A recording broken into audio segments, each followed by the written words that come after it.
ನಮಸ್ಕಾರ. ಈ ದಿನ ಜ್ಯೋತಿಷ್ಯ ಬೆಳಕು ಕಾರ್ಯಕ್ರಮದಲ್ಲಿ ಯುಗಾದಿಯ ನಂತರ 12 ರಾಶಿಗಳ ಭವಿಷ್ಯ ಹೇಗಿದೆ ಸ್ವಲ್ಪ ಹೇಳಿಕೊಡಿ ಗುರುಗಳೇ ಅಂತ ಕೇಳಿದಿರಿ. ಹೀಗಾಗಿ 2026 ಯುಗಾದಿಯ ನಂತರ ಇದೆಯಲ್ಲ ಜ್ಯೋತಿಷ್ಯ ಕಾರ್ಯಕ್ರಮದಲ್ಲಿ ಪ್ರತಿಯೊಬ್ಬರ ರಾಶಿಯಲ್ಲಿ ಯಾವ್ಯಾವ ಗ್ರಹಗಳು ಎಷ್ಟು ವರ್ತನೆ ಮಾಡುತ್ತೆ ಅನ್ನೋದನ್ನು ನೋಡೋಣ. ಮೇಷರಾಶಿಯವರು ಚೂಚೆ ಚೋ ಲ ಲಿ ಲು ಲೇ ಲೋ ಅ ಈ ಅಕ್ಷರಗಳಲ್ಲಿ ಯಾರ್ಯಾರಿದ್ದೀರೋ ಇನ್ನೊಂದ್ಸರಿ ನೆನ್ಪಿಟ್ಕೊಳ್ಳಿ. ಚೂಚೆ ಚೋ ಲ ಲಿ ಲು ಲೇ ಲೋ ಅ ಈ ಅಕ್ಷರಗಳಲ್ಲಿರೋರು ಗುರುದೇವನು ವರ್ಷಾರಂಭದಿಂದ 6ನೇ ತಿಂಗಳವರೆಗೆ 3ನೇವರೆಗೆ ಬರುವುದರಿಂದ ಸ್ವಲ್ಪ ಅಶುಭಕರನಾಗಿದ್ದಾನೆ. ಈ ವೇಳೆಯಲ್ಲಿ ಹುಷಾರ್ತನದಿಂದ ಇರಬೇಕು. ಕುಟುಂಬದ ಎಲ್ಲಾ ಸದಸ್ಯರೊಂದಿಗೆ ಪ್ರೀತಿ ವಿಶ್ವಾಸದಿಂದ ಇರುವುದನ್ನು ಮರೆಯಬಾರದು. ಯಾಕೆ ಅಂದ್ರೆ ನಿಮ್ಮ ನಿತ್ಯ ಕಾಯಕವನ್ನು ಬಹಳಷ್ಟು ಹುಷಾರಿದ ರೀತಿಯಿಂದ ಅಂದ್ರೆ ಜಾಣತನದಿಂದ ಮಾಡಿ. ಸರ್ಕಾರಿ ವೃತ್ತಿಯಲ್ಲಿರೋರು ಸ್ವಲ್ಪ ಅಪಮಾನವಾಗೋ ಸಾಧ್ಯತೆ ಇರೋದ್ರಿಂದ ಮೇಷರಾಶಿಯವರು 6ನೇ ತಿಂಗಳವರೆಗೂ ಜೂನ್ವರೆಗೂ ಸ್ವಲ್ಪ ಹುಷಾರಾಗಿರಬೇಕು ಅನ್ನೋದು ಇಲ್ಲಿಯ ನಿಯಮ. ತದನಂತರ ಕಾರ್ತಿಕ ಮಾಸದವರೆಗೆ ನಿಮಗೆ ಕೈ ಹಾಕಿದ ಕೆಲಸಗಳೆಲ್ಲವೂ ಈಡೇರ್ತವೆ. ಆನಂತರ ಶುಭ ಫಲಗಳನ್ನ ಗುರು ಕೊಡ್ತಾನೆ. ಹೀಗಾಗಿ ತಾವುಗಳು ಜಾಗರೂಕತೆಯಿಂದ ಮೇಷರಾಶಿಯವರು ಜೂನ್ವರೆಗೆ ಇರಿ. ನಂತರದ ದಿನಗಳಲ್ಲಿ ತುಂಬಾ ಶುಭವಿದೆ. ಹಾಗೆ ವೃಷಭ ರಾಶಿಯವರಿಗೆ ಅಕ್ಷರಗಳು ನೋಡಿ. ಈ ಉ ಎ ಓ ವ ವಿ ಉ ವೆ ವ ಈ ಮೊದಲಿನ ಅಕ್ಷರಗಳು ಹೆಸರು ಯಾರ್ಯಾರಿದ್ದೀರೋ ಅವರು ಮಾತ್ರ ವರ್ಷಾರಂಭದಿಂದ ಜೂನ್ವರೆಗೆ 2ನೇಯವನು ಆಗಿ ಬರೋದ್ರಿಂದ ಶುಭ ಫಲ ನೀಡ್ತಾನೆ. ವೃಷಭ ರಾಶಿಯವರು ತುಂಬಾ ಚೆನ್ನಾಗಿದೆ ಜೂನ್ವರೆಗೂ. ಯಾಕೆ ಅಂದ್ರೆ 3ನೇವನಾಗಿ ಅಲ್ಲಿ ಗ್ರಹಗತಿಗಳ ಚಲಾವಣೆ ತೊಂದರೆ ಏನಿಲ್ಲ 3ನೇ ಮನೆ. ಹೀಗಾಗಿ 3ನೇ ಮನೆ ನಿಮಗೆ ಪುಷ್ಟಿಯನ್ನು ಕೊಡುತ್ತೆ, ಶುಭಕರವಾಗಿರುತ್ತೆ.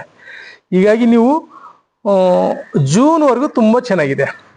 ಜೂನ್ ನಂತರ ಕಾರ್ತಿಕ್ ಮಾಸದವರೆಗೆ ಸ್ವಲ್ಪ ಆಲಸ್ಯತನವನ್ನ ಮಾಡಬೇಡಿ.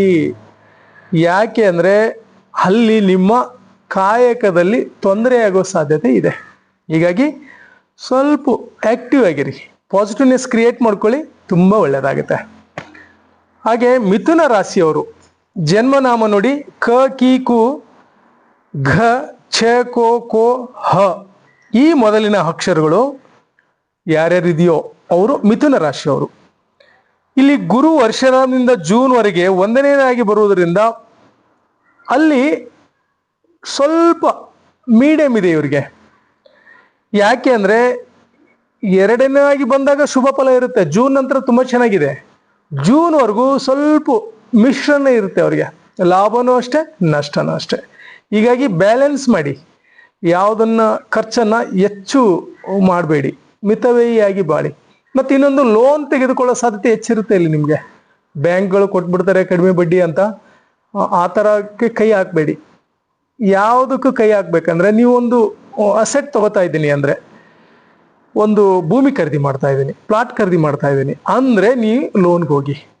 ಖರ್ಚು ವೆಚ್ಚಗಳಿಗೆ ರಜೆಯಲ್ಲಿ ಎಲ್ಲೋ ವಿದೇಶ ಹೋಗ್ಬೇಕು ಅಂತ ದಯವಿಟ್ಟು ಲೋನ್ ಮಾಡಬೇಡಿ. ಯಾಕೆ ಅಂದ್ರೆ ಅದು ನಿಮಗೆ ಮುಂದಿನ ದಿನಗಳಲ್ಲಿ ತೊಂದರೆಯನ್ನು ನೀಡುತ್ತೆ. ಹೀಗಾಗಿ ಹುಷಾರಾಗಿರಿ ಮಿಥುನ ರಾಶಿಯವರು. ನೆಕ್ಸ್ಟ್ ಕರ್ಕಾಟಕ ರಾಶಿಯವರು ಜನ್ಮನಾಮಗಳು ಈ ಉ ಎ ಓ ಡ ಡಿ ಡು ಡೆ ಡೊ ಈ ಅಕ್ಷರಗಳು ಮೊದಲಿನ ಅಕ್ಷರ ಯಾರ್ಯಾರಿದೆಯೋ ಅವರು ಸ್ವಲ್ಪ ಇದನ್ನ ನೋಡ್ಕೊಳ್ಳಿ. ಕರ್ಕಾಟಕ ರಾಶಿಯವರು ಇಲ್ಲಿ ಜೂನ್ 2ನೇ ತಾರೀಕುವರೆಗೂ ಸ್ವಲ್ಪ 12ನೇ ಆಗಿ ಬರುತ್ತಾ ಇರೋದ್ರಿಂದ ಗುರುವಿನ ಸ್ಥಾನ ಸ್ವಲ್ಪ ಅಷ್ಟು ಶುಭ ಫಲಗಳೇನಿಲ್ಲ, ಮೀಡಿಯಂ ಇದೆ, ಸಾಧಾರಣ ಇದೆ. ನೆಮ್ಮದಿಯೂ ಸಾಧಾರಣ ಇದೆ. ಮತ್ತು ಜನರೊಡನೆ ಆದಷ್ಟು ಮನಸ್ತಾಪ ಮಾಡ್ಕೋಬೇಡಿ. ಇಲ್ಲಿ ಸಾಧ್ಯತೆಗಳು ಹೆಚ್ಚಿದೆ, ಮನಸ್ತಾಪಗಳಾಗೋ ಸಾಧ್ಯತೆಗಳಿದೆ. ಜೂನ್ ನಂತರ ತುಂಬಾ ಚೆನ್ನಾಗಿದೆ. ಜೂನ್ ನಂತರ ನಿಮಗೆ ಒಳ್ಳೊಳ್ಳೆ ಕಾರ್ಯಗಳಾಗ್ತವೆ. ಅಲ್ಲಿ ಹಿಂಜರಿಕೆ ಬೇಡ, ಧೈರ್ಯದಿಂದ ಮುನ್ನುಗ್ಗಿ ನಿಮ್ಮ ಕಾರ್ಯಗಳು ಯಶಸ್ವಿಯಾಗಿ ನಡೀತವೆ. ಹೀಗಾಗಿ ಕರ್ಕಾಟಕ ರಾಶಿಯವರು ಎದುರೋ ಅವಶ್ಯಕತೆ ಇಲ್ಲ. ಜೂನ್ ನಂತರ ತುಂಬಾ ಚೆನ್ನಾಗಿದೆ. ನೆಕ್ಸ್ಟ್ ಸಿಂಹ ರಾಶಿಯವರು. ಸಿಂಹ ರಾಶಿಯ ಜನ್ಮನಾಮ ಮ ಮಿ ಮು ಮೇ ಮೋ ಟ ಟಿ ಟು ಟೆ ಈ ಅಕ್ಷರದಲ್ಲಿರೋರು ಇಲ್ಲಿ ಲಾಭ ಸ್ಥಾನದಲ್ಲಿ ಗುರು ತುಂಬಾ ದೃಷ್ಟಿ ಚೆನ್ನಾಗಿರೋದ್ರಿಂದ ಸಿಂಹ ರಾಶಿಯವರಿಗೆ ಏನ್ ಅನ್ಕೋತಿರೋ ಅವೆಲ್ಲ ಕಾರ್ಯಗಳು ಈಡೇರ್ತವೆ. ಅಷ್ಟೊಂದು ಶುಭ ಫಲಗಳನ್ನ ಗುರು ಕೊಡ್ತಾನೆ ನಿಮ್ಗೆ. ಜೂನ್ ನಂತರ ಮಿಶ್ರಣ ಇದೆ ನಿಮ್ಗೆ. ಈಗೇನ್ ಮಾಡ್ತಿರಲ್ಲ ಇದೇ ಕಾರ್ಯ ಮುಂದುವರಿಯುತ್ತೆ ಅನ್ನೋದಾದ್ರೆ ಸ್ವಲ್ಪ ನಿಧಾನ ವಹಿಸಿ. ಜೂನ್ವರೆಗೆ ನೀವು ಏನಾದ್ರೂ ಮಾಡೋದಿದ್ರೆ ಮಾಡಿಬಿಡಿ. ಬಿಸ್ನೆಸ್ಗೆ ಹಾಕೋದಿದ್ರೆ ಹಾಕ್ಬಿಡಿ. ಪ್ರಮೋಷನ್ಗೆ ಏನಾದ್ರೂ ಮಾಡೋದಿದ್ರೆ ಮಾಡಿಬಿಡಿ. ಬೇರೆ ಏನೇನು ಉತ್ಸಾಹ ಕಾರ್ಯಗಳಿದೆಯಲ್ಲ ಎಲ್ಲ ಸಿಂಹ ರಾಶಿಯವರು ಜೂನ್ ಒಳಗೆ ಮುಗಿಸ್ಕೊಂಬಿಡಿ.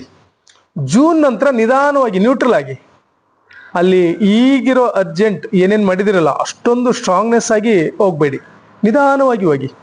ತುಂಬ ಚೆನ್ನಾಗಿದೆ ಸಿಂಹ ರಾಶಿಯವ್ರಿಗೆ ಈ ವರ್ಷ.